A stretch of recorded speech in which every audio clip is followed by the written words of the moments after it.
What's up, everyone? It's Jaronism again, back with another video, short one for you. And first thing I want to say, thanks to everyone for spreading the truth out there. Just keep doing it. Don't let the science preachers change your mind. Use your brain and your eyes and decide for yourselves. So I did want to tell NASA and SpaceX and ESA that it's time to give us our $1 trillion back. And I think Alex Jones sums it up best, my feelings about NASA. It's just like scum, Nazi filth, trash, garbage, maggots. So first things first is I get a lot of questions about GPS. What about GPS? How does GPS work if we're not on a globe? And I need to explain to them that GPS means global positioning system. It does not mean reality positioning system. It means your global positioning system. Where are you if you were on a globe? So that's how it works. If it were a reality positioning system, it would say flat. You're on the flat Earth. So the second thing is, again, I always want to bring this up because I think it's one of the best evidences for you to think about. Water will always find its flatness. It is always flat. It can't be curved. It can't have a hump in it. Scientists and these science preachers will tell you that it can because of gravity. But all you need to think about is that from California to Hawaii is almost 2,500 miles. And if you believe in that, which I do, then you must believe that there is a 770-mile high hump of water if you believe in the globe. And if you believe in that, then you believe in make-believe and pretend. And I think you should start believing in reality. Joseph Jastrow in 1935 said, "Create a belief in the theory and the facts will create themselves." So if you think about that, you can start to see the deception that they're playing on us. Take a look at gravity and just think to yourself that all it is a construction of mathematical equations that don't jive with reality. And there's a lot of these equations. They're all over the place, and they don't make any sense. Another example of no sense-making science is relativity. And tell me how smart you have to be to get this one. The theory of relativity says in its equation form that r to the little pw minus half of r to the g pw plus lambda times g to the pw equals, of course, 8 times pi to the g n to the t pw. That makes sense, doesn't it? Right. Who is this really? What's going on? How come you want me to do all these weird things? The person who wants you to do all these weird things is people like Neil Tyson deGrasse, who's quoted here as saying, "The good thing about science is that it's true whether or not you believe in it." So that's fantastic advice, Neil. Thanks very much. I don't believe in it, so if you want to say it's true, that's up to you. Basically, guys, they have every base covered. They have done the work they need to do to make sure that all their math works, and the only tool we have to combat them is our brain and our eyes. So I suggest you try it out. Next, we've got 1984. If you have never read it, if you were like me, which was supposed to read it in high school, and I think I probably got an A on whatever test I was supposed to take, but I never actually read the book until just this week. And if you read it, I think you'll be very, very shocked at some of the info that you'll get out of it. The book was written by George Orwell. It was written in the late 40s. He died about a year or two after he wrote it, and you'll probably see why here in a second. I took about 8 or 10 different parts of the book to read to you right now, just so you can get an idea of why it's important for you to read it. Don't watch the movies. The movies are different. They take out the parts that I'm going to tell you about. The slogan of the Big Brother, or the political party, the party in the book, is "War is peace, freedom is slavery, ignorance is strength." So here's some quotes from the book. "It isn't very important about the top hats," said Winston patiently. "The point is, these capitalists, they and a few lawyers and priests and so forth who lived on them, were the lords of the earth. Everything existed for their benefit. You, the ordinary people, the workers, were their slaves. They could do what they liked with you. They could ship you off to Canada like cattle. They could sleep with your daughters if they chose.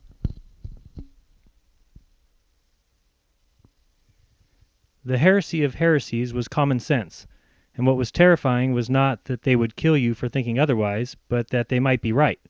For, after all, how do we know that 2 plus 2 make 4, or that the force of gravity works, or that the past is unchangeable? If both the past and the external world exist only in the mind, and if the mind itself is controllable, what then? By making him suffer, obedience is not enough. Unless he is suffering, how can you be sure that he is obeying your will and not his own? Power is in inflicting pain and humiliation. Power is in tearing human minds to pieces and putting them together again in new shapes of your own choosing. Do you begin to see, then, what kind of world we are creating? It is the exact opposite of the stupid hedonistic utopias that the old reformers imagined. A world of fear and treachery and torment, a world of trampling and being trampled upon, a world which will not grow less but more merciless as it refines itself. Progress in our world will be progress towards more pain. Alone, free, the human being is always defeated.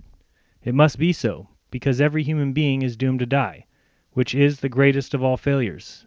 But if he can make complete, utter submission, if he can escape from his identity, if he can merge himself into the party, so that he is the party, then he is all-powerful and immortal. The second thing for you to realize is that power is power over human beings, over the body, but above all over the mind. Power over matter, external reality, as you would call it, is not important. Already our control over matter is absolute. The next few portions are in the book a conversation, so I'll try and change my voice a little bit so you can follow along, but very interesting and telling information here. But how can you control matter? He burst out. You don't even control the climate or the law of gravity, and there is disease, pain, and death.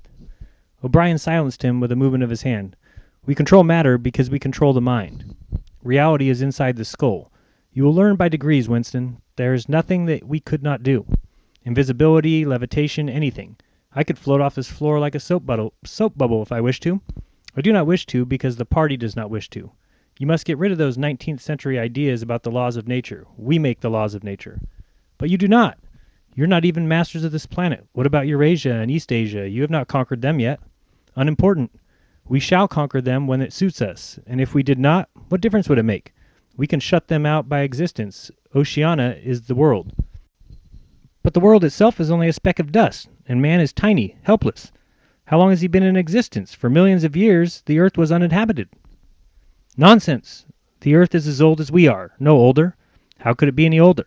Nothing exists except through human consciousness. But the rocks are full of bones of extinct animals, mammoths and mastodons and enormous reptiles which lived here long before man was ever even heard of. Have you seen those bones, Winston? Of course not. 19th century biologists invented them. Before man there was nothing. After man, if he could come to an end, there would be nothing. Outside of man's existence, there is nothing. But the whole universe is outside of us. Look at the stars. Some of them are 1,000,000 light years away. They are out of reach forever. What are the stars? Said O'Brien indifferently. They are bits of fire a few kilometers away. We could reach them if we wanted to, or we could blot them out. The earth is the center of the universe. The sun and the stars go around it. For certain purposes, of course, that is not true. When we navigate the ocean or when we predict an eclipse, we often find it convenient to assume that the earth goes round the sun and that the stars are millions upon millions of kilometers away. But what of it? Do you suppose it is beyond us to produce a dual system of astronomy? The stars can be near or distant, according as we need them. Do you suppose our mathematicians are unequal to that? Have you forgotten doublethink? The old civilizations claim that they were founded on love or justice. Ours is founded upon hatred. In our world there will be no emotions except fear, rage, triumph, and self-abasement. Everything else we shall destroy. Everything. Already we are breaking down the habits of thought, which have survived from before the revolution.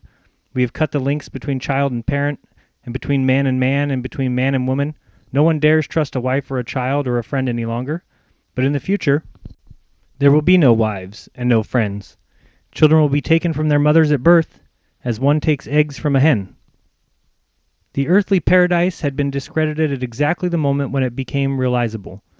Every new political theory, by whatever name it's called itself, led back to the hierarchy and regimentation, and in the general hardening of outlook that set in round about 1930, practices which had been long abandoned, in some cases for hundreds of years, imprisonment without trial, the use of war prisoners as slaves, public executions, torture to extract confessions, the use of hostages, and the deportation of whole populations, not only become common again, but were tolerated and even defended by people who considered themselves enlightened and progressive. And remember that this is forever. The face will always be there to be stamped on. The heretic, the enemy of society, will always be there so that he can be defeated and humiliated over and over again. Everything that you have undergone since you have been in our hands, all of this will continue, and worse.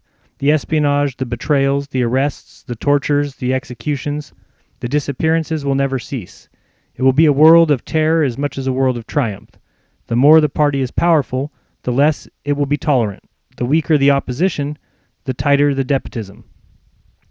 Those are very few of the amazing quotes in this book.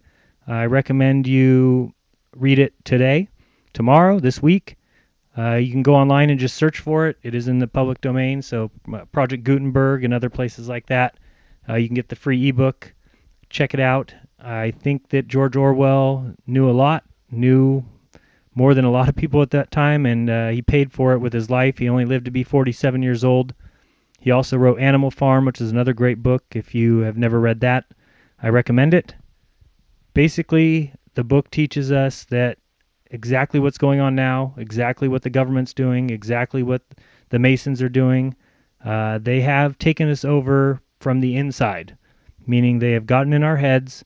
They have taught us all in schools exactly the world that they want us to live in, a world with a million planets and a million stars, and we were created from stardust, and we will all live and die, and our existence is unimportant.